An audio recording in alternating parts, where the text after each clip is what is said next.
You got to be able to communicate in a detailed manner because you want to leave no stone unturned. Because what if, the what ifs. I didn't receive it. What? Really? Are you sending it to the email address I sent you yesterday? I did. I did. I don't know. I'll take a look at it again. Okay, please. I sent that with the links to how to create your logo. Right? Okay. So, entrepreneurship day 2. What are we going to talk about today? Well, we're going to go over a couple of things, right?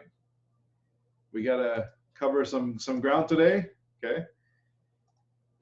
So let's hop onto it because it's going to go by really fast, okay? Let's see.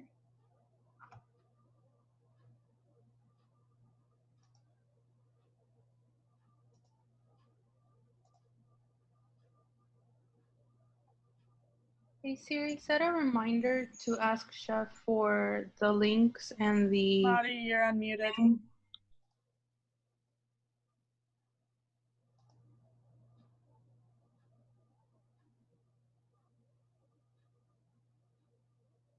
For what link? For the email that I didn't receive. I was just trying to set a reminder. Okay. So that I did not forget. All right. So I hope I have the right screen for you guys here today, right? There we go. That's what we're looking at, okay? So day 4, psychology of targeted demographics. Have you guys got a chance to take a look at your demographics on the website at all? Have you guys played around with it? Yes. Interesting facts, right? Yes. Interesting facts. All right. So we're going to be covering that area today. So target market and segmentation. Okay. Demographics. Define a target market for your small business. So it's going to be a fast food. It's going to be a food truck, a hamburger joint, a fine dining. What is it? And how are you going to make it sustainable? How are you going to draw that money coming into your front door, that foot traffic? Okay. So identify a profitable target market or niche for your business. Most have enough customers to buy the product or service offered. Take time to evaluate your potential customer base, figure out your target customers, tailor your marketing efforts, as well as your products and services to those customers. So what if you guys were going to open your business in downtown Austin, let's say around First Street and close to Cesar Chavez? What kind of customers do you think you'll be getting from that area? Or let's say 2nd Street in Congress. What's your target market there? Anything on Congress kind of makes me think of business people and like people working in offices. Right, business people, right? Working in offices, which means? Well, on Congress, there's also hotels, so probably upscale tourists as well, because that area is expensive. So let's say you want to open up, go ahead. You know, those people, they don't have too much time to spend eating. So demographics, downtown Austin, they don't have too much time to eating, business and tourists, right? So what could that mean for a business that is about to open up somewhere along the way in downtown Austin between, I don't know, 1st Street, 2nd Street, close to the border of Town Lake? So picture what's around it. Nothing but offices, right? Buildings, office buildings, okay? If you were going to open a small little coffee shop, a little bakery bistro / type of business, your busiest times will probably be between, I don't know, 6 and 9 o'clock a.m. and then it'll run lunchtime, 11 to 2, and then maybe after dinner, like around 5, maybe a grab and go, because all those people that are working those offices, they probably don't have time to make their own lunch and take it with them to their work sites. Given that said and done, so probably they're going to be trying to get there as early as possible so they can stop at your shop, buy a cup of coffee, a muffin or two, maybe a breakfast taco, burrito, and they head to their little cubicle so they can start working. Lunchtime, they're going to come down. So what you're going to get is people in business attire, business suits, slacks, polo shirts, that kind of a business attire. By the end of the day, same customers are going to come back, grab something light snack, and probably eat it on the way home, so they can go home and maybe go out to eat or make something real fast at the house. So business, you're going to attract businesses in the downtown area. What about Old Thorpe and South Congress? What kind of businesses? What kind of demographics are there? What kind of customer you might acquire there?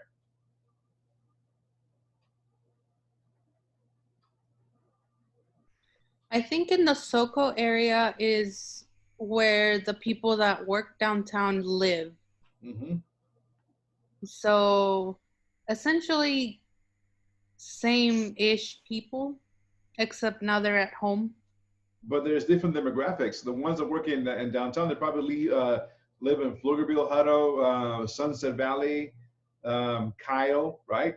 Maybe West Austin, right?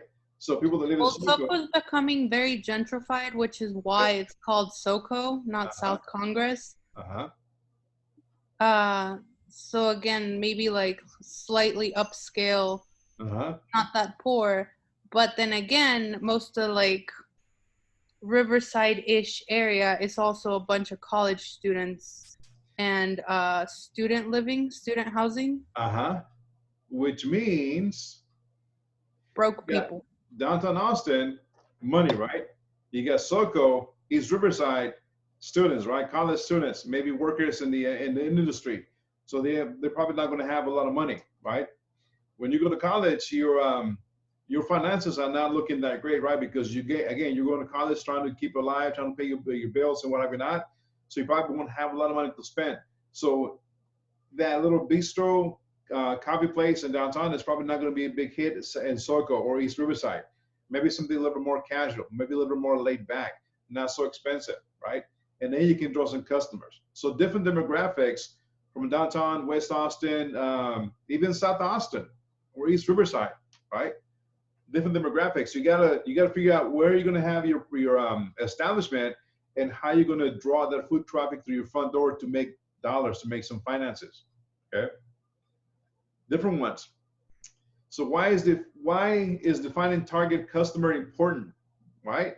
Having a clear vision of your expected customer base will increase your business chance of success. By defining your target customers, you can better determine if there are enough potential customers for your business. In other words, whether there is enough demand of your product or services. Tweak your business idea to better meet the needs of your potential customer base. Tailor your products and services to better meet your customers' needs and desires. Target your marketing efforts to reach your most promising prospects and craft your marketing messages appropriately using the right tone, language, attitude to appeal to your best prospects. Okay, so there's a lot of demographics: North Austin, East Austin, West Austin, South Austin, even further up north, Northwest Austin, Northeast Austin. Different demographics, different kind of lifestyles, different kind of household income, and different kind of workers that are living in those areas. So think about even in Kyle, Temple, Buda, San Marcos, even in Dallas or Houston, there's certain demographics that when applying your business, you're going to try to fit it, still keep to your concept, but maybe change a little bit to to have more traffic coming into your restaurant, so you can cater to all walks of life, not just one specific demographic, not just the people that are suit and tie, but everybody, so you can make more profits, more sales. So how to find and sell your target market? Who are your customers? Who are going to be your customers? Who's going to come in and buy your product? Okay, who will buy your product? Sometimes even savvy small business people either have no idea who will buy from them, or they assume that everyone will. Okay, assumption is like this can lead to wrong decisions, wrong pricing, wrong marketing strategy, ultimately business failure. The most successful small business understands that only a limited number of people will buy the product, service. That task then becomes determining as closely as possible exactly who those people are and are targeting the business marketing efforts. Okay, I had a student entrepreneurship, and she wanted to open up a little coffee shop, small little bistro in DC. So we were going over her prices, and I said, well, have you done your demographics? Have you done the the seeded-data.com to figure out who you're gonna sell your product to? So she was looking around. I was like, what about your SWOT analysis? Who's your competition? She was looking around. Her prices were way too low for what the concept was. She wanted to have the concept in. So she had to raise her prices and readjust the mentality of how her concept might be more successful of redoing a little bit better, because of the location. It was like in downtown DC. Again, a lot of businesses, right? A lot of suit and tie, right? So you got to figure out where you're going to have your project. So do not try to be all things to all people. Become a specialist. Decide to offer something different. The decision will eliminate a percentage of the market, but also give him a niche or capitalize on, and expand the market in a way that other charter operators could not take advantage of. Okay. So again, find a location. Let's say you have you got Whataburger, you got Chick-fil-A, and you have I don't know, maybe Raising Cane's within about 2-mile radius. You want to have your concept there. So what are you going to have that is going to take advantage of the weaknesses, and you're going to be successful having that piece of the pie, okay, but still remaining your business, and then having drawn the customers to you. Because again, if I love Whataburger, why should I go and eat at your restaurant? Why should I go to your place and order food and spend my money on your place? Okay, so you got to find something that doesn't cater to everybody, but it's a little bit different than those 2 locations. Something that they don't have. Again, chicken is chicken, flour is flour, sugar is sugar. The staples might be the same, but what is it that different that your project or your restaurant has that they don't have? Okay, how are you going to get those customers in? How are you going to reel them in? Okay. The importance of having a niche market. What is it that my current clients have in common? What is it that they have in common? How do I set myself apart from the competition? What is different about the services, products that I offer? What are the extras that I bring to the market? These are the questions you'll be asking yourself when you're thinking about a project. Okay? Let's say I want to have a food truck in a little food truck trailer park in South First Street. Okay, there are several in there. So if I'm going to plant my truck in there, what am I going to offer them that is different than what they have? Okay. So you got to find out. Maybe park yourself out in the front and see how many customers are walking in. Go take a look at the menu. Maybe order a couple of items, and figure out how you're going to not steal, but get some of that money that they're bringing into their own establishment. So you need to develop your target market as specifically as possible. So think of your ideal client or customer as a person. Visualize him or her in detail. See what he or she does, thinks, or wants. You have to put yourselves in their shoes. Okay, that's why I say when I'm walking into your restaurant, what am I going to order off your menu? How I'm going to spend my money in your place. Okay, so as you walk in, what is the decor? What does it look like? Is it clean? Is it sanitized? Is it dark? Is it loud? Is it a lot of noise? Is it very white? Is it too shiny? What is it? Okay. What about the menu? Is the menu friendly? Is it easily? Can I read it really easy? How is it gonna, attract me to go into your place? Again, think about the customer. Think about yourself walking into a place like that. If you can't visualize this person clearly and distinctly, then you need to reach your potential customer clientele until you can. Because until you can define your target market, you won't be able to make the decisions that need to be made without marketing, such as how, where, and when to advertise. Reach your target audience more precisely. Okay. So visualize the person clearly, distinctly, okay? Do some research. Again, go shop around. So how I tell you guys, I like to share stories. So when I was at one of my former places at Lakeway, the company just came and took over, so it was a takeover, right? And the GM loved the Jack Allen's. You guys know Jack Allen's? Have you guys ever been there?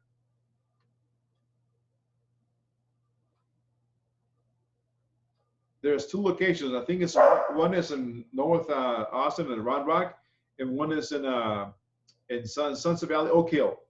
Oak Hill is the original place. Okay. So he liked Jack Allen's a lot because he was the GM of the embassy in the Domain. Okay. at the Arboretum. So when he came and stayed with us, he was telling us about going to Jack Allen's to go visit and do shop around. So me and my food and beverage director and a couple of managers went to the Jack Allen's, went to the restaurant. It was a Tuesday night. The place was packed. There was nowhere to park. So he wanted to bring that mentality to the restaurant. So we went, found a parking spot. We went in, and the place was busy. It was really busy. The server was on point. He was offering specials, very, very clean, very respectable, very friendly, very knowledgeable. You know, we ordered our food. It came in very tasty, but we couldn't have the same concept at Lakeway. Lakeway's in Bee Caves. What is in Lakeway? It's a retirement community. A lot of golfers. Yes, a lot of money in there, but they're in a retirement community. They're pretty much that's way out of the comfort zone to eat something like that or to have something on the menu. So for us to have that kind of concept and that location was not a hit. It was a dud. Okay, so you got to do your research. Okay, research. Go out and take a look around. Go online, take a look at the menu, see what they have to offer, see where the location is, so you guys can be more successful when you plan your establishment. What do you guys know about insomnia cookies? Have you guys ever had them before? Yes, they're fantastic. At what time? Like 2 a.m. I don't know. Anybody else about insomnia cookies? Great concept, guys. Right, Ms. Julia? Do they just put NyQuil in them or something? They'll knock you to sleep. Yeah, they're just great, bro. Insomnia cookies. Most stores deliver from 10 a.m. to 3 a.m. 10 a.m. to 3 a.m. Monday through Friday, and noon until 3 a.m. on the weekends. Usually found in college towns, and will deliver hot, fresh cookies to students cramming the all-night exams. Because when you're trying to cram those exams, you ain't got no time to go out and eat, right? You got no time to make dinner, right? You waited all this long. Now the exam is the next day. What's now? You're up all night, right? Trying to cram as much information as you can into those gigabytes in your brain, right? Last minute, hopefully you retain some of the information, you can pass the exam. So you're gonna call insomnia cookies, and they will deliver until 3 o'clock a.m. Because you're gonna be up that late with a cup of coffee trying to cram that information for the final exam.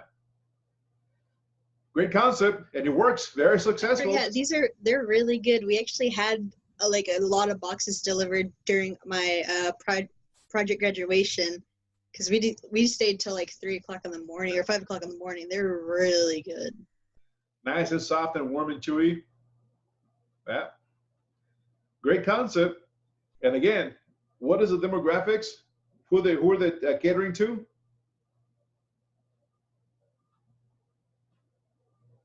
College students. College students, right? That's where they get their money from, right? And of course, they're going to pay for that price. You guys pay for that price, right? Awesome cookies, great cookies. It's a nice feeling to get that box and open it and smell that cookie smell coming out of the box, right? And you go and grab it nice and warm and soft and gooey and chewy. You can't even wait to pop in and have a cup of coffee or a glass of milk. We'll watch the video later, okay? So target market is divided into 4 categories: geographic, demographic, psychographic, behavioral, okay? Target market categories: geographic, city, state, community, address, climate, region, okay? Demographic, gender, age, income, occupation, education, household size. Psychographic, similar to different attitudes, values, and lifestyles. Behavioral, product loyalty, and brand loyalty. So the geographic, when I was moving down here from New York, okay, so I flew down here and I was on the hunt for an apartment because I had 2 weeks, 10 days at the hotel, bouncing around from different rooms until I found a place to live. Then I had to go back to New York, pack my U-Haul and come down. So when I came down to look for an apartment or a place to live, I was asking my my realtor, I was looking around and I was looking at East Austin. This is back in '98. I was looking at East Austin and the prices were really low. So I was asking about, what about East Austin? They just shook their head. I was like, why? What's up with East Austin? And they couldn't answer. Okay. East Austin back then had a high crime rate, theft, and what have you not. It wasn't what it is now.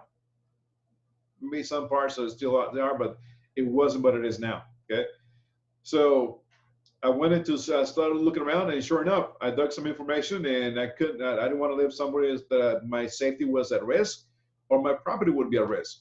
Okay, so geographic. You got to find out what's going on in the city, state, and community areas, climate region, even the little town. If you're somewhere that they have, elders and, towns, little cities. Okay. Gender, age, income, occupation, education, household size. What is their gender, right? What is their age? Are they in 30s? Are they in 50s? Are they like straight out of college? Are they 18, 20 years old, still in college? What about education? Okay. You find that all that information on that website. Household size, is it a family or is it a bunch of students in a dorm? Okay. So if back then, let's say if I wanted to open up a restaurant in East Austin back in '98, I probably wouldn't be a hit. Okay. I probably had to open it somewhere else because it was not the right location or the right time to open it. Lifestyles. Okay. What about values and lifestyles? Why is that important?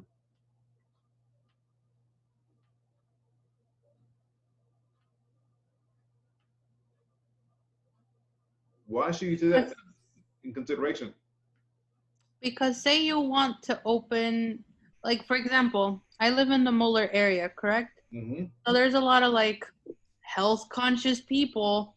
It wouldn't be in my best interest to open up a place that sells a lot of junk food if everybody around me is trying to buy healthy. That's like the healthy lifestyle or whatever. Right. So it's just, yeah, I wouldn't want to shoot myself in the foot. So you can open up a place where that has a nice chicken fried steak smothered in gravy with mashed potatoes, peach cobbler with some vanilla bean ice cream, and chips of salsa, right, and a big bowl of queso. Probably not go there well, right? Okay. What about a place somewhere close to Town Lake? What about that lifestyle? What do you see in Town Lake? You guys go there once in a while. What do you see?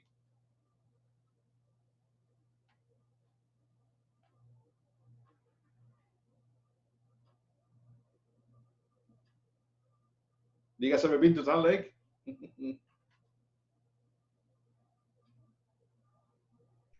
Anyone? Town Lake, like the apartments? No, Town Lake, the Town Lake. You see a lot of like healthy people going out, actually doing activity, working out, stuff like that. Runners, right? See runners, walkers, joggers, people that activity, okay? The age category might be in between the 20s and the 30s, maybe early 40s, right? So if you're going to have a place, let's say you pick a place somewhere in Barton Creek, not where Chewy's is or Shady Grove, but somewhere close to Town Lake, you're probably going to have to pick up a place that that caters to that market, that lifestyle. Okay. What about retirement community? What kind of establishment will go well there?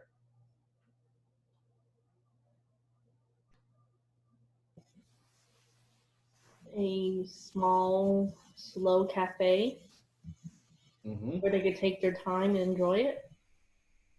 Right. Have you guys ever been to what is it called in Marble Falls? The place called Blue Bonnet Cafe. The owner just passed away not too long ago. Blue Bonnet Cafe is in Marble Falls. It's off 283, I believe. I forget the side street. Anyways, retirement community. Think about their age, 60s, maybe 70s, right? Think about what they would like to eat. Comfort food, right? They're not into spending all they go ahead, Ms. Arisa. Mostly I noticed, because at the place I work at now, that a lot of older people around that age, they wake up really early in the mornings a lot. So the place I have is a breakfast at 5 o'clock in the morning. So it's like places like that they would love to go to. I agree with Arissa. I used to work at IHOP, and at the early bird discount hour, it would always, always, always be full of old people. And they're sometimes really good tippers. So, you know, maybe if you don't have a job, look into working for a place with old people. Mm-hmm. Miss Catherine? My grandparents on my dad's side, they're always going to they used to. They would go to this little Italian cafe because they're Italian, and they took us there, and I could see why they would frequent it. So, yeah, retirement communities, you know, little side places where they got a lot of golfing and what have you not. Not retirement hotels where, you know, it's like the hospital and nothing like that, but actually people that actually buy homes and live there. These people have lived quite a lifestyle that they're probably in their 70s, and what they probably think it's maybe comfort food, your chicken fried steak, your nachos, fajitas, and like you said, their coffee, their pastries, their omelets, their breakfast items in the morning. And even after Sunday, think about the Sunday church, right? Huge crowd coming into your restaurant, right? So lifestyles have a lot to do with that as well too, where you're going to pick your establishment. Okay. Again, Mueller, healthy, Town Lake, semi-healthy, retirement community, you know, more of a comfort food, downtown Austin, more business, more, a little bit more upscale, more contemporary decor, what have you not. So lifestyles got to do a lot with it. Product and loyalty and brand loyalty. Okay. Product loyalty, brand loyalty. Let's say you want to have on your restaurant, okay, you want to advertise Rebel cheese, Gruyere, right? You want to advertise Lockhart's, I don't know, Black's, Smitty's smoked sausage, right? All right, Black's, right? So you want to have some of those items so people, they can make the connection. They can, you know, instead of going all the way down there, they can probably eat something, buy something and eat something that resembles to what they know, okay? Of course, you're going to have your regular, you know, soft drinks, Pepsi, Coke, what have you not. But those things is what they're going to be making that connection with, and that's how you're going to draw some of the customers, having some name brands and loyalty to go with it, okay? So target market categories, very important, okay? Geographic segmentation. You can divide your market by geographical areas, such as by neighborhood, city, county, state, region, such as West Coast, country, or international regions, such as Asia. You can also divide the market into rural, suburban, and urban market segments. You can segment the market by climate or total population in each area. So I'll go back to the graphic segmentation here. So I had a student who lived somewhere outside of Lockhart. What's the next town from Lockhart going towards east? Luling? Who? Luling, right. Luling. So he chose his concept between Luling and Lockhart because he said that the only things that were around there was KFC, McDonald's at a gas station, right, I believe.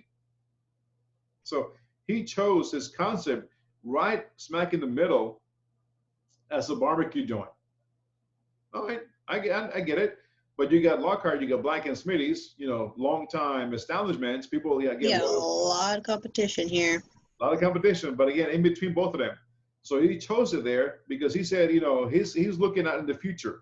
What's going to happen 5, 10, 15 years from there? Of course, you know, his family had property and is well established there too, but he's looking in the future. And those Lockhart and Luling and all that area is expanding. Just like Austin exploded in the 90s, right? In the 80s, it exploded. So all that is going to be populated for the next 10, 15, 20 years. So he chose a concept in the middle as a barbecue place that delivers, that is between on the highway. So you get traffic between both places. So he draws customers from both locations, Luling's, Lockhart, people driving in from Austin too. So his concept was great. In the middle of, you had to drive or had to call because he said, what he said, the only place you could order food from was Pizza Hut or Domino's Pizza. And I think KFC did not deliver.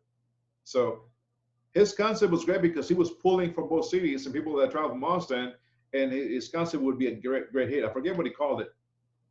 But again, geographic segmentation, you got to figure out where you're going to be and the logistics behind it, because you're not looking into the now, you're looking into 10, 15, 20 years from now. How is your business going to survive? How are you going to make profit? How are you going to make sales? Who are you going to draw from? Okay, great concept. Okay. Demographic segmentation.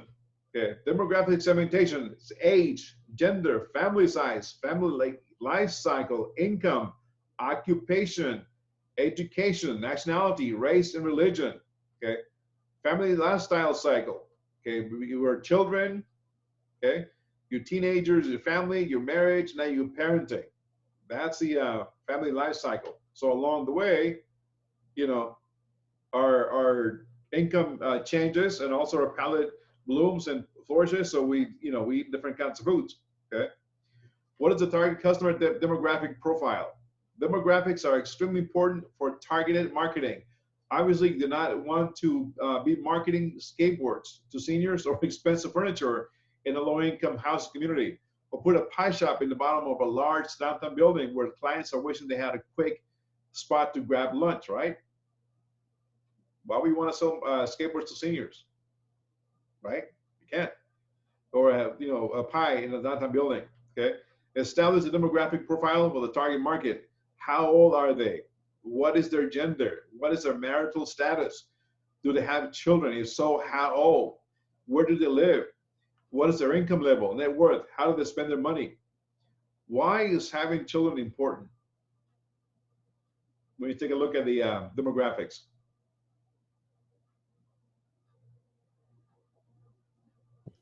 Because children easily get their eyes caught by something that they want. Yeah, what else? They'll beg for it and make a scene if they don't get it. Having children means that's more customers. Bingo, more customers, right? You get a single individual walking to your restaurant, that's a table for one or two, maybe, right? You get a family, that's a table for four, maybe 6 or 8, depending on the family size, right? And even if the kid doesn't eat the food, they still gotta pay for it. Bingo. I learned my lesson the hard way. And again, people that have children, is not always that a profile, but people that have children are have money because not to sidetrack too much. I did a study back a while ago, back in 02, 03, and back then it took about $43,000 a year to raise a child. $43,000 a year to raise a child. That's it? That was back then. Okay, I was gonna say. Did not include doctors' insurance. Okay, you're looking at clothing, you're looking at shoes, you're looking at wants, right? You're looking at the ever-changing, because again, you buy shoes that are size 5 or size 3, and next month you got to buy a size 7, right? They're always changing, so they're always constantly. It's an investment, so they're always having money or income. So a family of 4. They're going to have money. Maybe they won't be the greatest tippers. Maybe they are, maybe they won't. But again, you walk into a family of 4, then you drop maybe $120 in the check versus an individual that is single, right? So kids support too. So take a look at that. And so how old are they? Are they toddlers? Are they teenagers? How old are the children? Because if they're teenagers, they're going to eat. They're going to order the regular menu. They're not going to go for the kids' meals. So there goes your increased check average higher too. Okay. Where do they live? Okay. So where do they live? What was that? Why would that be important? Where do they live?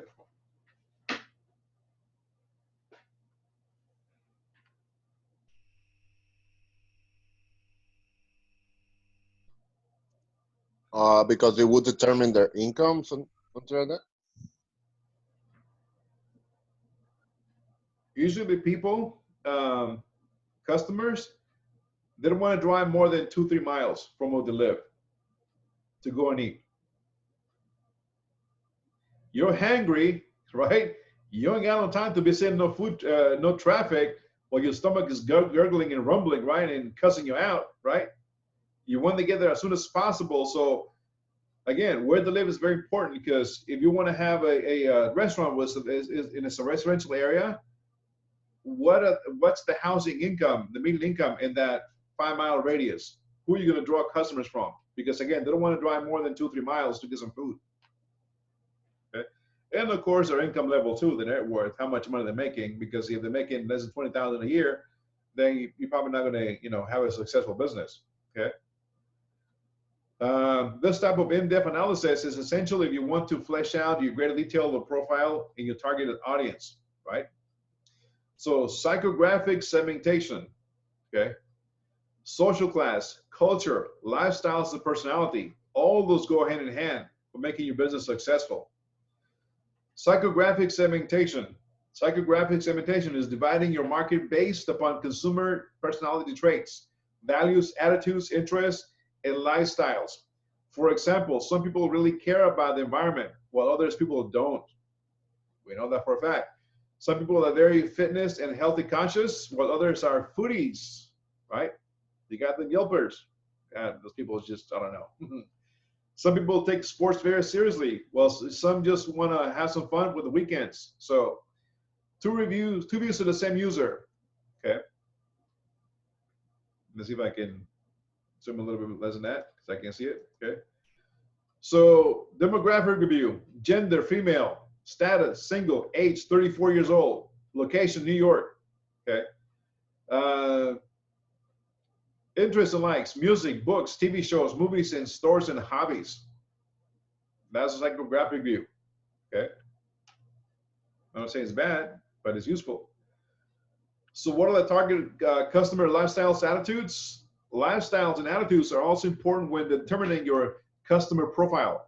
Working folks have lifestyles, priorities, and constraints on their time, and retired people do not have.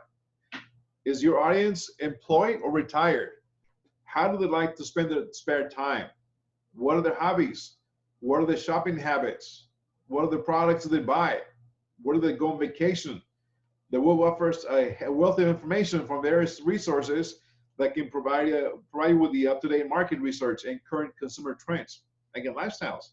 Are they employed? Are they retired? If they're retired, you know they're going to come in the morning to eat that breakfast, that nuclear hot coffee, and they're going to complain that it ain't hot enough, right? They want the grits and oatmeal. I don't know. I can't stand either one. Only shrimp and grits.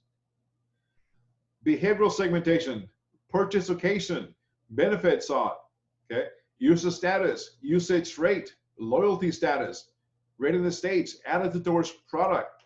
That's the behavioral segmentation, right? Look at those pictures, okay? If you live in a community like that, if your neighborhood does that, what are you going to do? What might you be intended to do?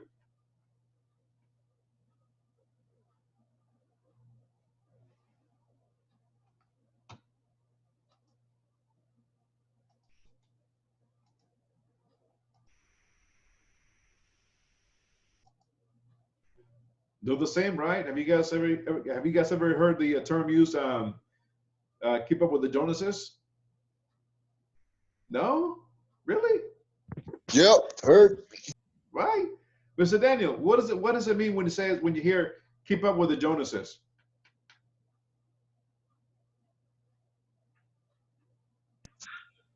So no matter what, I mean, you gotta keep it the lifestyle, right? Nope. Go ahead.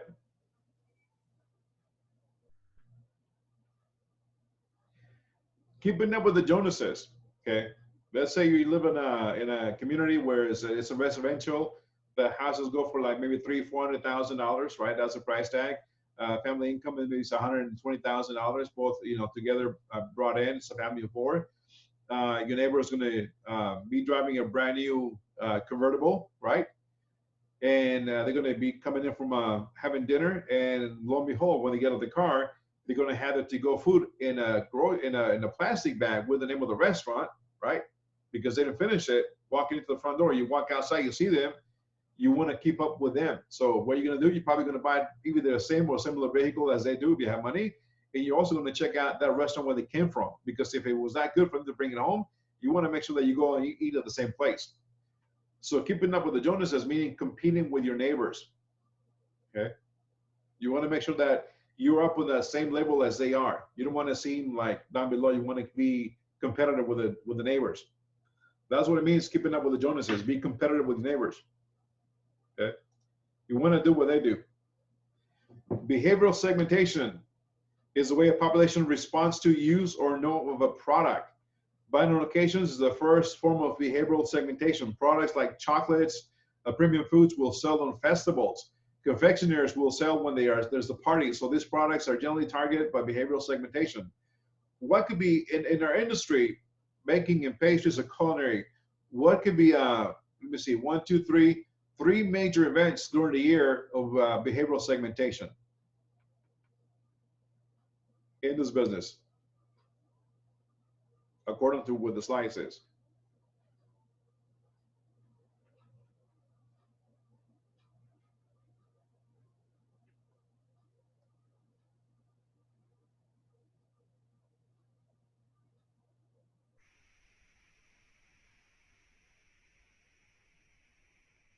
Mother's Day brunch, Easter brunch, Thanksgiving brunch, right? We talk about chocolates and premium foods we'll sell in festivals. What about Valentine's Day? What sells on Valentine's Day? Chocolate. Chocolates and strawberries. Chocolate, strawberries, right? New Year's Eve, champagne, right? Would birthday parties count? Yeah, birthday parties too. Okay. So that's behavioral behavior because we behave in a certain way during a certain times of the year. Again, you got New Year's Eve, you got champagne, some strawberries, some truffles, some chocolate truffles. You got fancy dinners. You got to go out and flex your outfit, right? You got Valentine's Day. You got to treat your significant other. You got to make sure that you have chocolates, you have a nice dinner, so forth, so on, flowers. You got Mother's Day. You got again treat your mom. You take it out to brunch, buy some flowers, treat her very nice. You got Easter now. You got to eat some lamb and some mint jelly, right? And you got Thanksgiving, you got to go for that turkey, that sweet potato pie, that sweet potatoes with marshmallows on top, that giblet gravy.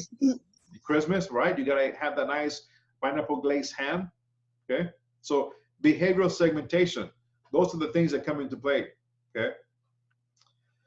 The best example of targeting buying on location is Hallmark cards, greeting cards for all occasions. The primary targeting of Hallmark was that it be any occasion, you will find the right in the card. This way you have the perfect option to express yourself. Express yourself. Behavioral segmentation, benefits sought. Several products are targeted towards the benefits sought by customers.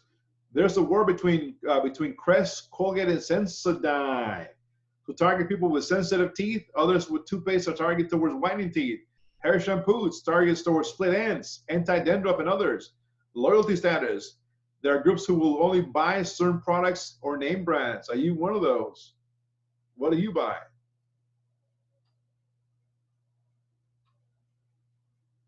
I'm definitely more of a name brand type of person. Because you can trust them. Right? My family mostly buys Colgate. I normally go with Sensodyne, but right now I'm buying off-brand because it's cheap and I can afford it. But loyalty, right? Even though right now, again, we're balling in the budget, right? We can only buy what we can afford. We got to tighten out those screws. But when we have the means, we're going to go for the name brands, right? You're going to go for the Charmin toilet paper. You're going to go for that Crest of Colgate. What about vehicles? What do you guys like to drive? Ford, Chevys, Toyotas, Chrysler. Toyota. Huh? Toyota. There we go, right? Behavioral segmentation. So how do you define your target market? In the nutshell, defining your target customers means identifying the specific characteristics of the people of business, who you believe are most likely to buy your product or service. Common characteristics used to classify customers include age, gender, level income, okay, buying habits, occupation or industry, marital status, family status, geographic location, ethnic group, political affiliations such as or learning or hobbies and interests. Okay, that's your target market. Okay, why ethnic group?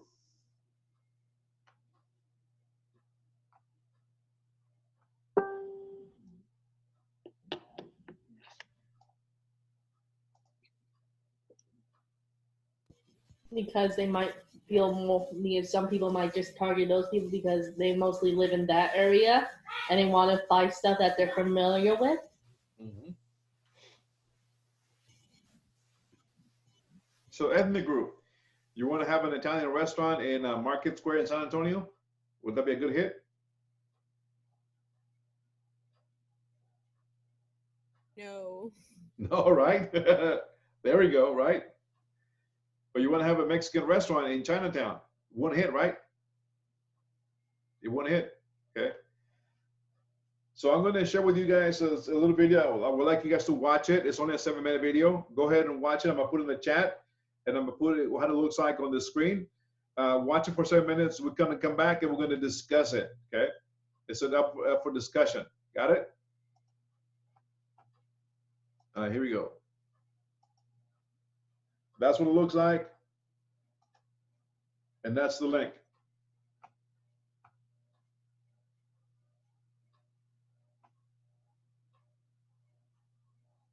Go check it out. Wait for you guys for about 8 minutes.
Any thoughts, guys, so far?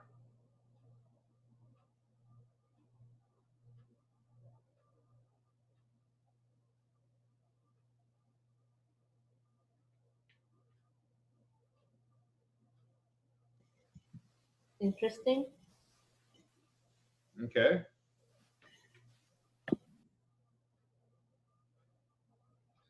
Something for discussion. Let's talk about it. What did he say on that segment?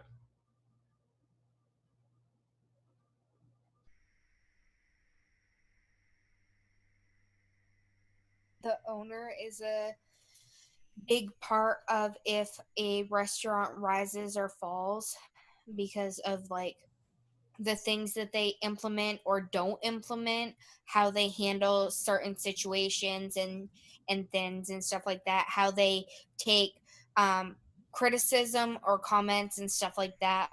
Do they fix the problems? Do they not? Or whatever. How their business succeeds.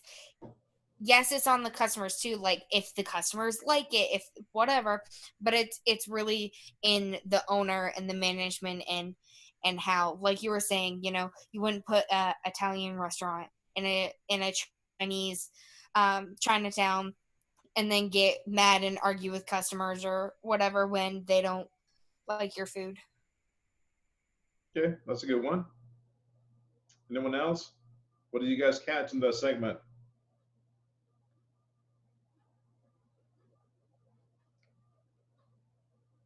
It should have been something that stood out right at the beginning.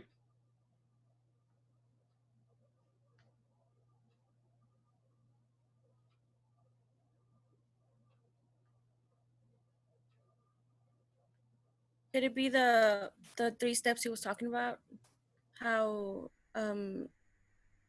a good owner has to know what the customers want, then he has to go and get it, and then go on from there. Mm-hmm. So let's stop here for a minute. What a customer wants. What is your concept? What are your concepts?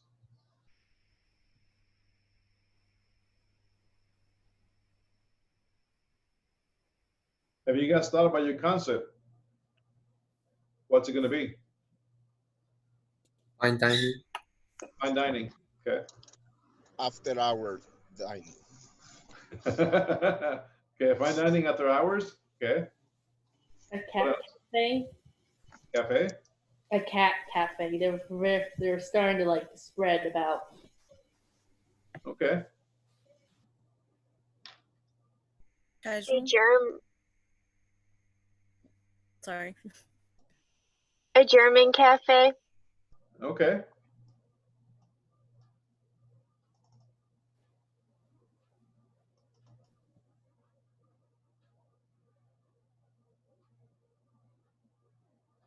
So find out about what they want. Okay. You have after hours, you got fine dining, cat cafe, German cafe. What else? Mine is just like a little bakery shop, but they're usually well lit. Mine is going to be a low light. Okay. Let's hear somebody in the back. What about you, Chubbs? What about you, Zach?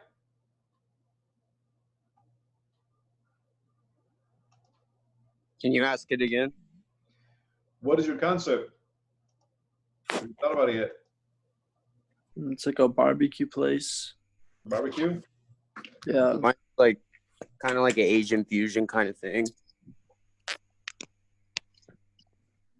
Asian fusion. Anyone else? Mine's a dessert-only restaurant. It's a what? A dessert-only restaurant. Okay, dessert. I want to do a bakery and restaurant combined, Mexican style. Okay.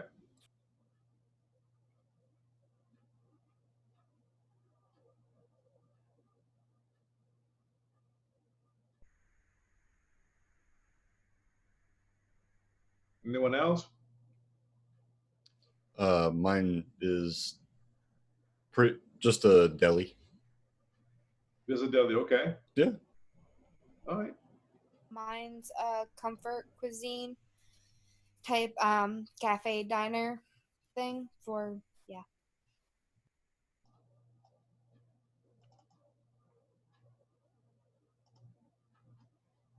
So what I'm trying to get from you guys, if you guys caught it at the beginning, what he said, find out what they want. Okay, all of you guys have a different concept of your menu, your project. Okay, so that should have stuck to your head, and you guys should have said, wait a minute. Okay, my project is going to be barbecue. What am I going to worry about finding out what they want? So if you guys have a different project, different theme, how does that come and fit in what you're going to try to provide?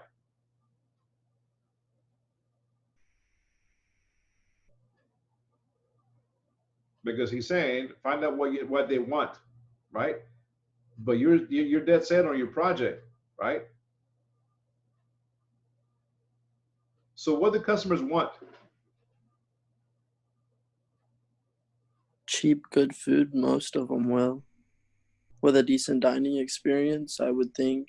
But one way you could find out is go around and like poll people, or have a control environment Definitely, test kind of thing.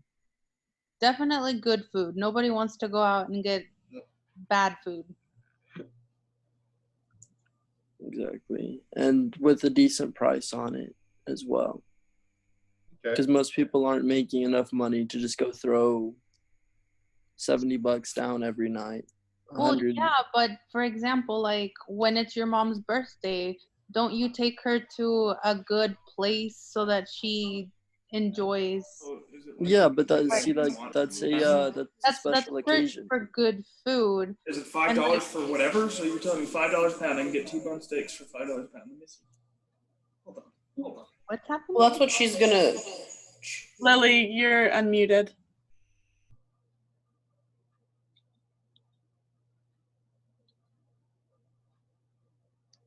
I don't know. I guess people have different views, but whenever I take my mom out for her birthday, I take her out to the best experience, regardless of how much the price is, because, I got a whole year to save up for it.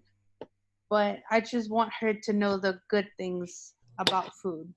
And I get that, but like part of that is like that's a special occasion that happens once a year, so you can save up for it. But like from a day-to-day basis, most people aren't going to go out and just drop like a ton of money on food. So it's still have to be reasonably priced for like the everyday customer. Can you really generalize most people though? Because not every person in every city is the same. There's different demographics for different cities. Like my entire concept, I couldn't open it in my hometown because it doesn't make sense there. It's a cafe designed for students, specifically college students, and it's called LGBT. So it's like a safe and inclusive space, which you can't put in rural Indiana. So that's when you kind of have to rely on your demographic. Exactly. Like you have to fall back on what you can generalize in any given area and then try and capitalize off of what you can do within that space. Some people like new experience, like something out of norm, you know what I mean? Like my concept is Puerto Rican food, but I don't just want to cook mofongo, I want to put it in a way, artistic and, fine dining type way, something different that nobody's seen on mofongo before. Like put it in a burger, inside a burger, mofongo burger, something like that.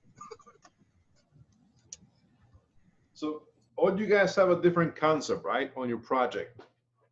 Different mentality about the menu, different kind of shop, different kind of restaurant. And what he said at the beginning is find out what they want. Now, Zach, you were on it, and you guys too. You guys have your mindset that's it on it. But what customers want is affordable food, great service, great location, awesome customer service. Right? So all those that they want, okay? Because I know I had somebody in the past. Well, why do I have to go find out what they want if I know my concept? If I know what I'm going to put, okay? It's not about that part. It's about what the customer is looking for. A great value for their dollar, okay? like you guys said, great food, great concept, awesome customer service, cleanliness of the restaurant, everything that is in track with that part. That's what the customer wants. So once you figure out what they want, and then again, like I said, is number two, it's up to the owner, right? To the owner to make that place successful. Because once you guys find out what they want, the great value for the dollar, good food, not sucky food, right? Great customer service in a nice location where they can go in there, right? And then you can start developing your menu, right? Start looking at your purveyors, who you're going to get the best price from, start costing out your recipes, and then start practicing your recipe items, standardize them, and test them to see how they're going to hit. And then go and start delivering your product. Once you have your soft opening, then open up your restaurant. And then once you open, you're going to fully staff your restaurant so you guys can have some time to go and touch tables. Do you guys know what touching tables mean?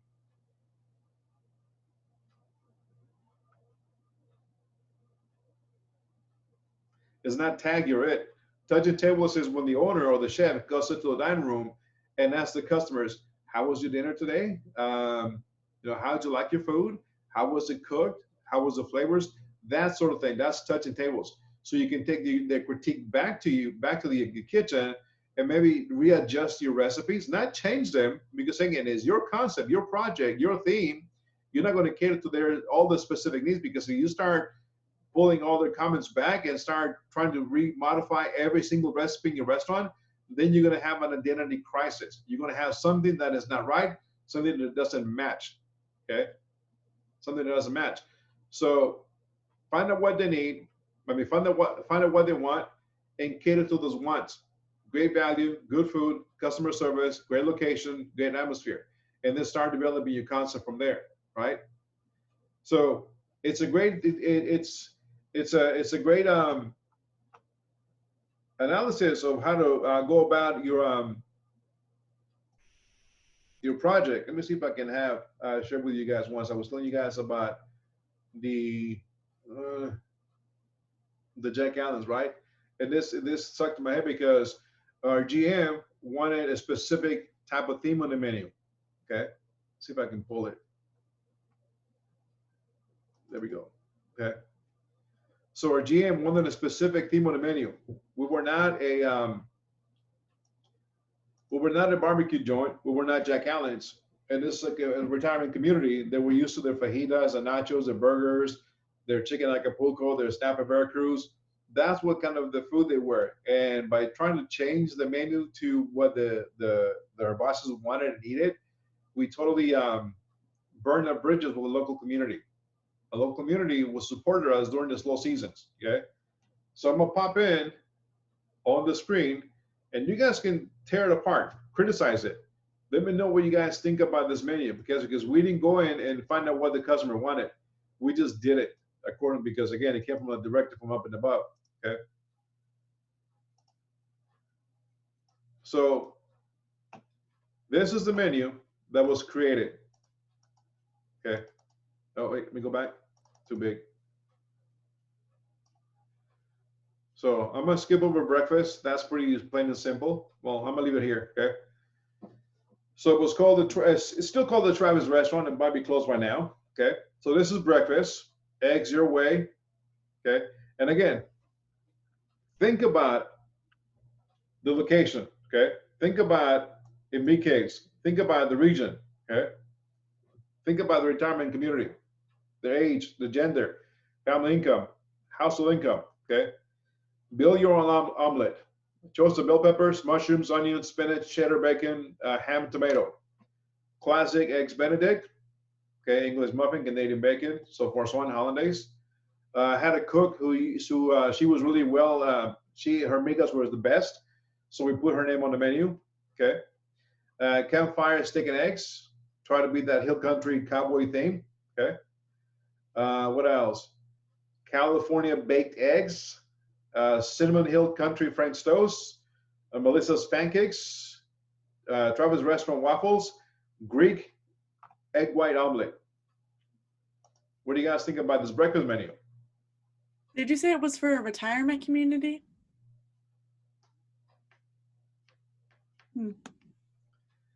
It's a golfing community. There's about 4 golf courses there. The build your own omelet just brought back a funny memory that I had. So think about this breakfast scenario here, okay? Retired community where you have seniors, 70s playing golf, right? What do you guys see on this selection of breakfast items? Anything wrong with this breakfast selection items? Poached eggs from the Eggs Benedict? No. Good one. And this might give you a hint of what's coming for the dinner menu. This is here in Lakeway, in Texas. Keyword here in Texas. What do you see that is different on this menu? I thought Texas didn't like California. Bingo! Why will we have the California baked eggs on the menu? Because all the Californians are moving here and raising up the rent prices. What is a California baked egg? It's a half an avocado that you put an egg in it and you pop it in the oven so it cooks inside the avocado.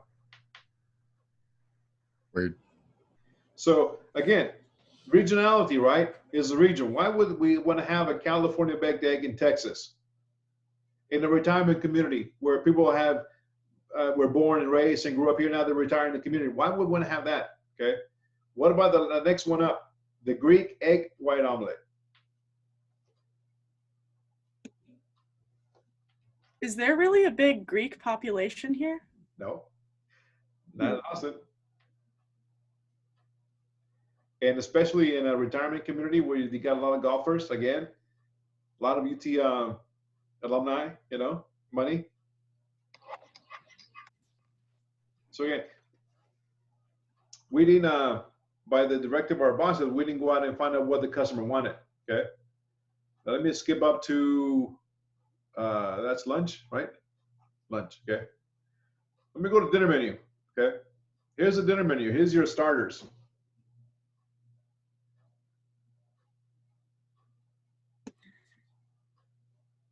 Nothing is Texas about that menu. Thank you. It doesn't make sense together. Extremely. Fried pickles next to a spring roll? The nachos are the only thing on there that makes sense. Or the fried pickles.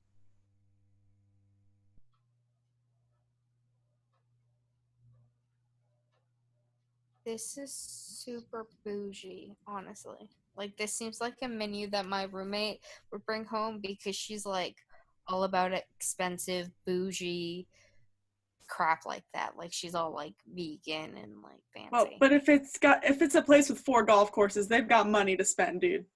Oh yeah. Well, they have money to spend, but the selections here again, going back to the demographics, going and find out what they want. They want it.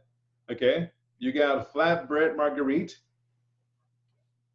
hummus and olives, burrata. You guys know what burrata is? I know what burrata is. What is it? It's like mozzarella ricotta in it.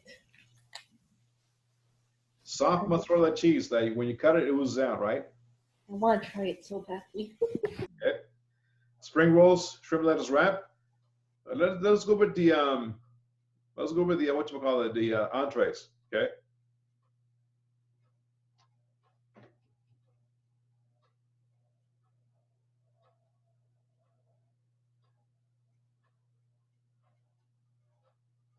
The black pepper tofu really stands out. Shrimp fungi stands out.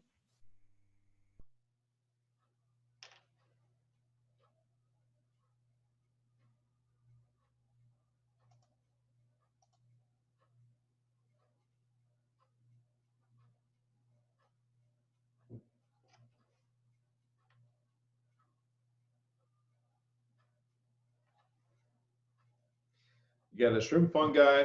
You have your steak, 6 ounce, 12 ounce New York strip. You got your game hand.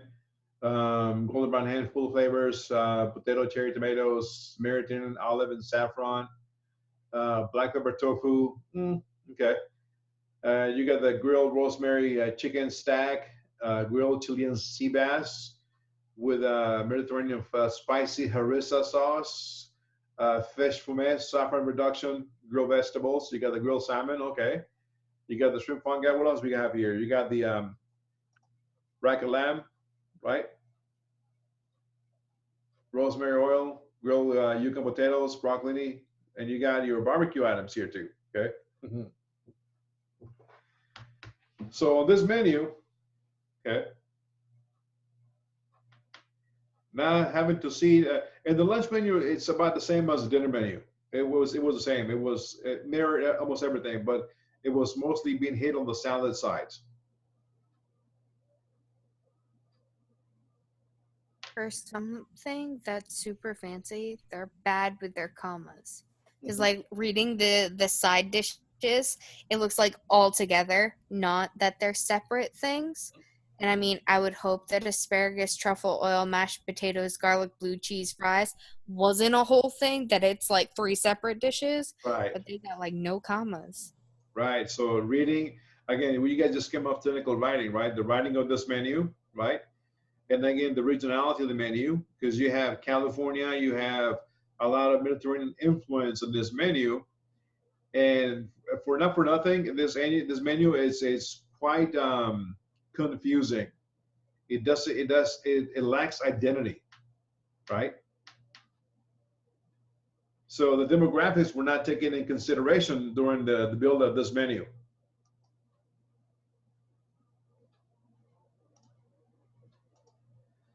So when you look at demographics, figure out who's your base customers, and again, find out what they want, right? You want to stick with your concept, that's fine, that's great, all more power to you, but make it successful.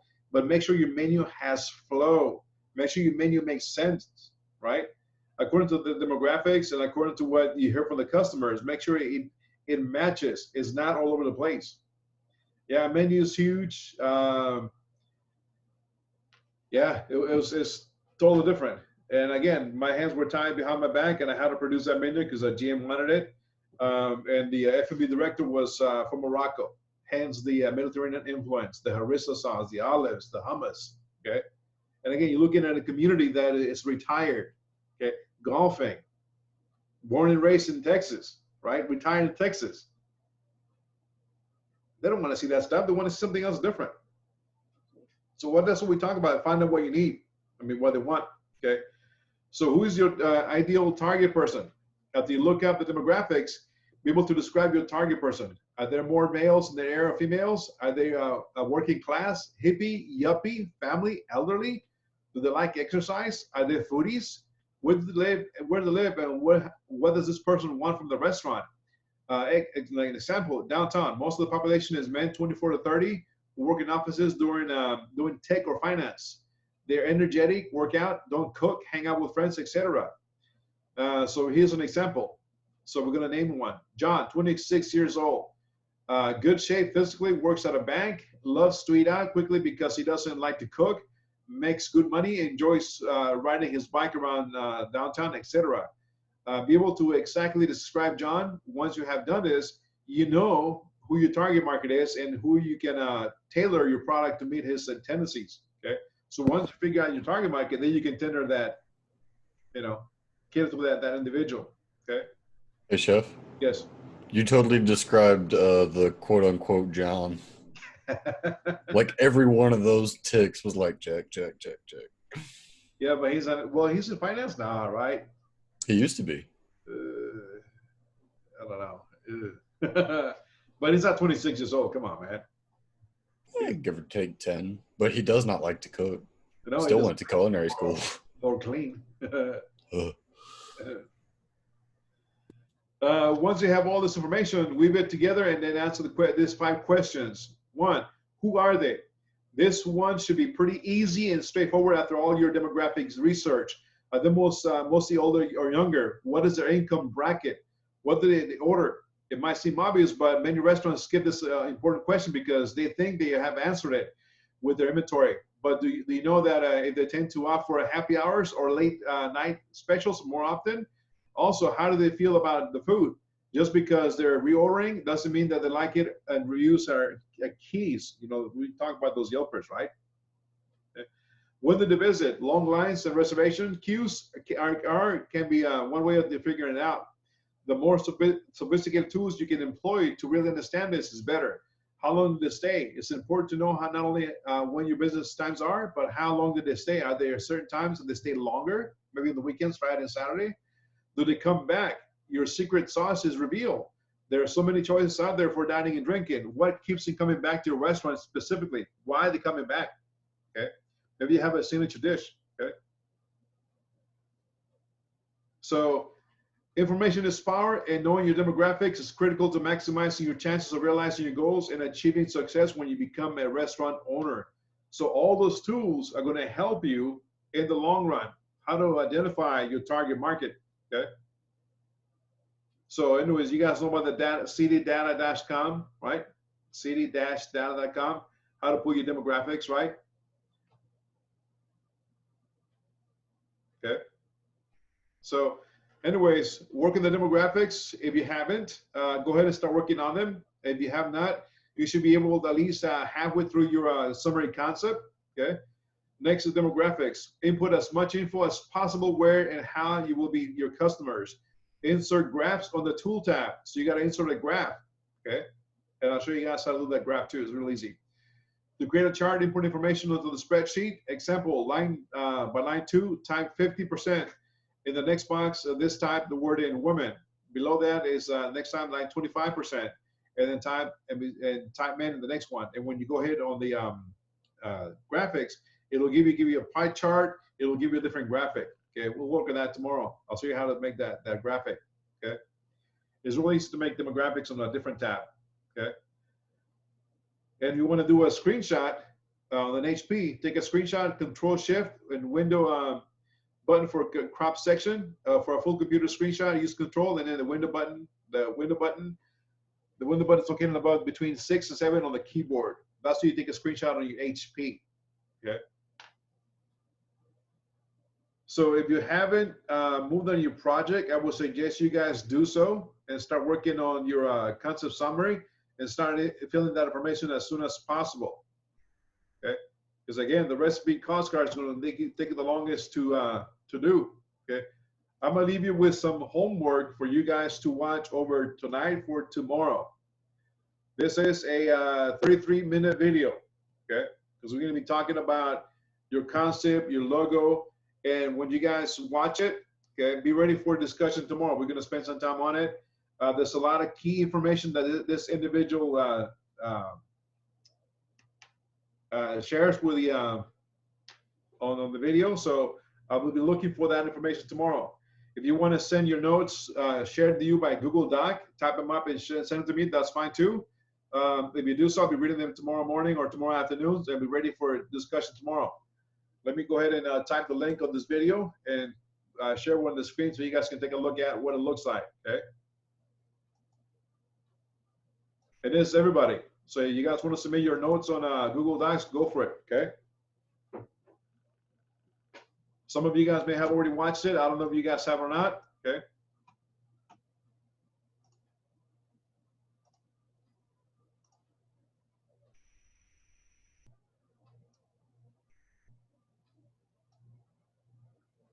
So this is the video. I just sent you a link.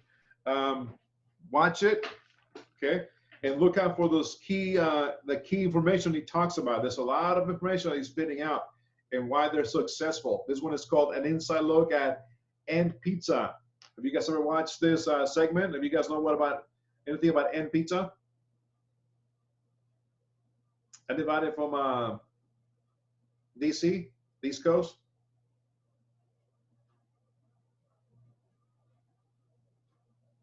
Nobody? I'm originally from New Jersey. No, that can count. But I've moved a lot because of the military, so. Yeah, no, yeah. But this is more up to date, more closer to the times now, okay? So go ahead and watch that segment. It's about 33 minutes. It's called the End Pizza. There's a lot of good info on the logo, on the handling of the staff, how to take care of the staff, their payroll, and their business in general. Okay. You guys ever watched it before? You guys ever had it, run across it? No? Okay. So again, watch it, submit your comments through Google Docs or email. Read them over tomorrow. And their comments are due before we start the first class with Mr. Felix, technical writing. Okay. And be ready to discuss tomorrow because I want to see what you guys picked up out of this video. It's really, really, really good video. The guy talks big game.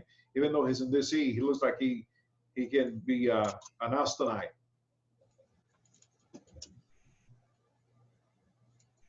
How far are you guys on your summary concept? Have you guys filled out at least half of the first page?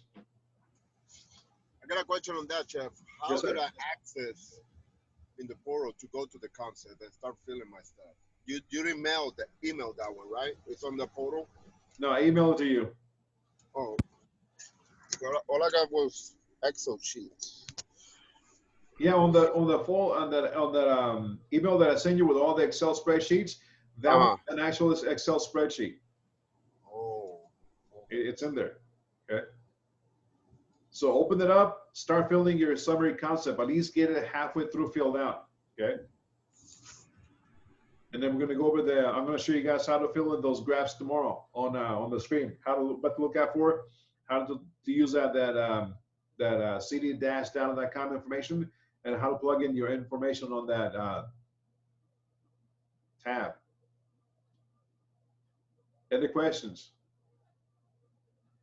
If you guys have not done it, I strongly suggest and encourage you guys to do so. This class is going to go by real quick. Look, we're almost at the end of week 1. You got about 5 weeks left.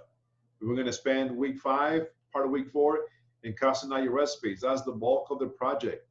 Okay. So just go ahead, start working on it, figure out your logo, and start plugging it in as soon as you can. Any thoughts? And next week, we're going to be talking about labor cost. That's where the money is, labor cost. Okay. You got a spreadsheet, a schedule spreadsheet that I sent you guys. We're going to go over it next week in more detail. What does that mean and how does that affect your business? I know some of you guys in restaurant ops, you guys went over it, but I would like to go a little bit more in detail, how to control those labor costs. Okay. Any questions? Yeah, leave it open for the next 5 minutes. And now I will see you guys tomorrow. Same bad time, same bad channel. Do your homework, watch that video, submit your comments in Google Docs, and we'll be ready for discussing tomorrow, okay? Heard it. Got it.